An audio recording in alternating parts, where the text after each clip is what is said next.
And this time I'm going to be walking you through the CSM 70 review session.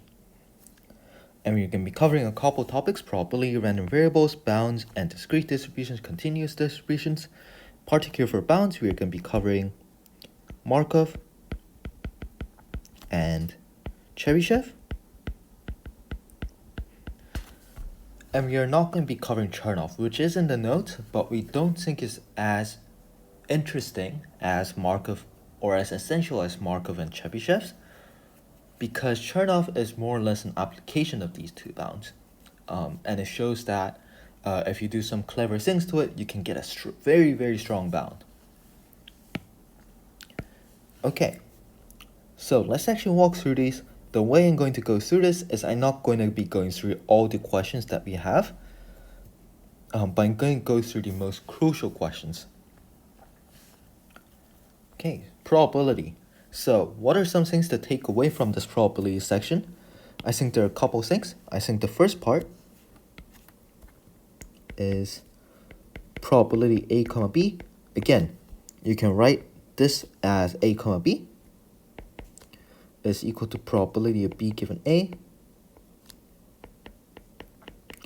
times probability A. I think that is pretty important. I think the second important part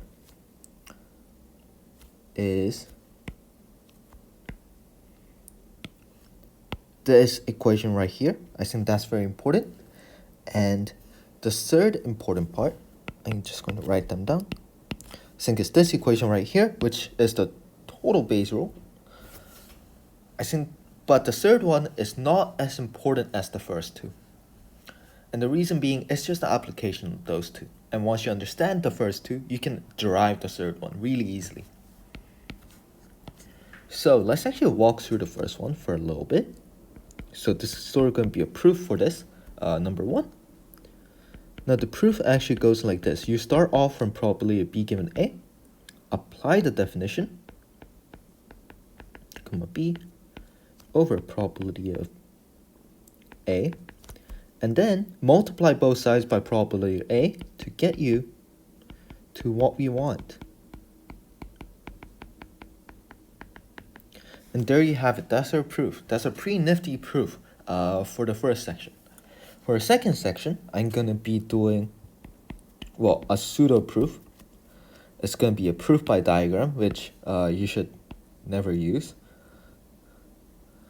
unless you just want to get the intuition across. So in this case, I just want to get the intuition across, so I'm going to be doing a proof by diagram. But never do this on an actual exam. Yeah, this method does not exist in reality. It's almost like proof by intuition, but let's walk through this, because it does make sense from an intuition point of view. So I've drawn this Venn diagram out.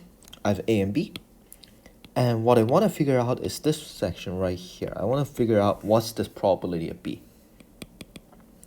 Now to figure that out, what I say is, okay, I don't know the probability of B, but I do know these two parts, and I just want to make sure that these two actually add up to probability of B. So probability A intersect B is this section, and I add that with probability A naught intersect B, which is this section right here. And it seems like once you add those two up, you actually get the entire probability of B. So we say that is correct. You can actually extend this a little further to multiple variables, as many variables as you want, and you will still arrive at the same conclusion. For an extension of this, just search up Wikipedia or look at the notes. Number 3, we have probability A given B is this massive equation right here. This massive equation is actually just the application of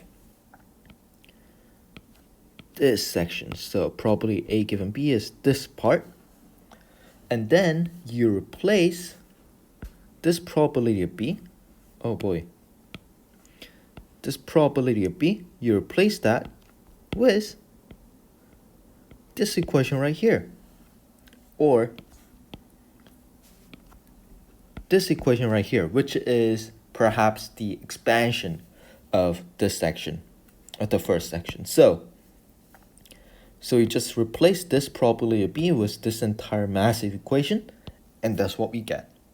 Again, probability A naught is, because it's the complement and you have to add up to 1, you're going to get 1 minus probability A. And that's it. So let's talk about some of the questions here. I'm going to be talking about the ambitious Sanos question.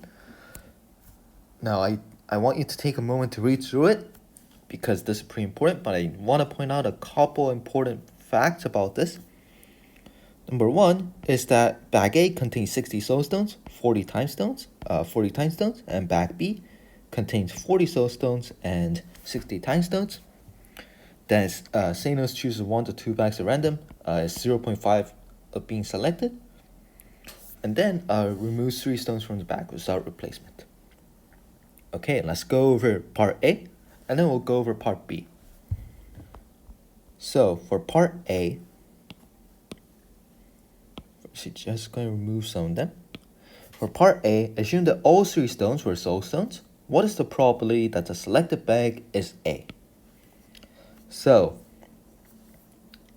now, the main idea behind this is that, well, some of you might ask this question, is that what is the probability that the selected bag is A? Well, don't we already know that there's 0.5 chances of being selected? Why does it matter? It's just 0.5. Well, the difference over here is this part. Now you have this very strong assumption that the 3 stones that we selected, that not we, but Sanos selected, were all soapstones. So we condition on that, and we try to find the probability that the selected bag is A. So essentially what we're looking for is this probability. Probability of A given S, where A represents the event that bag A is selected, and S represents the probability that 3 stones were soapstones.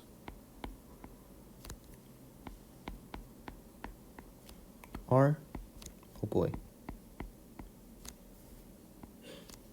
the palm rejection is not working. Okay, there we go.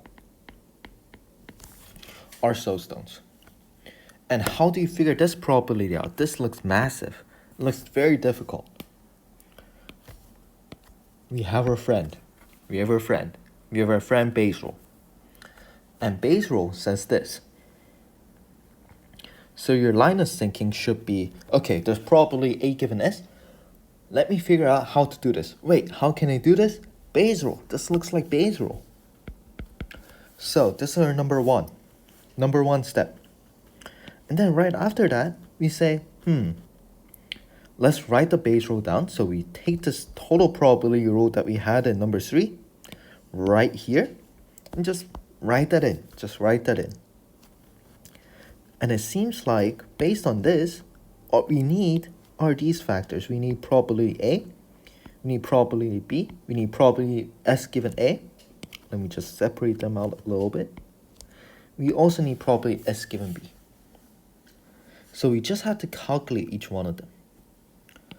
So let's calculate them. We have probability A is equal to probability B is equal to 1/2, because that's what we're given back all the way here. Now, this is a reference just for you, because you're very special people. I want to tell you as much as I know. This is actually called prior in statistics, the prior probability. This part is called the posterior probability. So it means prior to knowing this condition that all 3 stones were soapstones, what's the probability that is A and what's the probability that is B? This is the posterior probability, which says after I know that 3 stones are soapstones, what's the probability? Yeah, just some fancy terminology if you want to impress your friends. Next part, we have probability S given A. Now for this section, what's really important is recognizing that this was without replacement, which means that our sample size actually decreases by 1 each time, and likewise the number of soapstones we have decreases each time too. So we get a probability that looks something like that. And then same goes for S given B. And then you just plug them in. Probability A, probability S given A, B, S given B, A, probability S given A. Plug them in, and you should come to this particular formation. Now you might notice that the 0.5s are missing, right? The 0.5 is missing. Well, we chose to omit them from the solutions because you don't need them. Notice that you can actually just take the 0.5 out from this entire big equation, and you'll still be left with 0.5 times 60 times 59 times 58 plus 40 times 39 times 38, and 0.5 60 times 59 times 58. And what happens is these two 0.5s cancel, and you are left with the equation that we have. So just a bit of simplification. Okay, let's move on to a generalization of this idea. Assume that S of the 3 stones were soul stones, okay? T were time stones. P be the conditional probability the selected bag is A given this information. And what we are looking for here is we're looking for this probability P. What is the probability P? Right? Well, this is what we need to find, because what we are looking for is the probability that if I pick one more stone from the same bag, will it be a soul stone? Okay, so how do you go around this? So the first thing we do is this is what we're looking for. We define this event that the 4th stone is soul stone. This is what we're looking for. And we have a lot of conditions on top of it that we can use. So we actually decide to use the first idea that we had all the way back here. So this number 1, we choose to use this information, number 1, and combine that with number 2. So we use those two information. We say, okay, I know probability of 4 stone being a soul stone depends on whether bag is A or bag is B. So let's write those down. Probability of A plus probability F given B, probability of B, right? We know that that is true, so let's just write that in. And then we had to figure each one of these out. Probability A, probability of B, F given A, probability F given B. Now, notice that for this part, we actually know this probability because that's the assumption we are given. P be the conditional probability given that information. You can actually calculate this, by the way. You can find a very fancy equation for this. It shouldn't be too difficult for you if you fully understood part A. So once you understand part A, if you want an extension on top of it, try to find B. And probability B, well, we know that that's going to be 1 minus P because A and B are complements of each other. So all that remains for us is to figure this part out and this part out. So let's figure them out. Probability F given A, well, you can sort of see it right there, is that if I know it's A, then what happens is I know I lost 3 stones, right? Because I chose 3 stones. And I want to find the number of soul stones. So I put 60 minus S. Because there's S stones that were removed. S soul stones that were removed. So I don't want to count them in. Likewise for F given B. For F given B, I know 3 stones were lost. I know I begin with 40 stones, so I do 40 minus S. I plug them in, and I get this equation right here. So for this question, it was very important to notice this section right here. And how do you notice this? This section comes in because the intuition for this is that I don't know what probability F is. I have no idea. And it seems like there's nothing in the question that actually leads me to it. So one way to get around it is to break this apart. Break it apart. And once you break it up, as probably Bernie would say, you can break it up into probability A and probability B and figure everything out right from there. And it becomes a lot easier. And perhaps one way that you may have noticed this, or the question has hinted at this, is that we give you this really nice equation. P be the conditional probability to select the bag as A given the information. It's a very good information because we don't have to calculate P. You don't have to bother with it. And there must be a reason why the question asked for it. So, again, perhaps I'm just going to go back to where we were, recap the section. I think the most important parts are this section, probability A comma B is that, and probability B is equal to this equation, which you can actually just plug in this section, part 1, to get this big equation right here. And number 3, this really helps your calculations become a lot more simple. And you can extend these ideas beyond just A and B. Okay, I hope you've enjoyed this video, and I'll see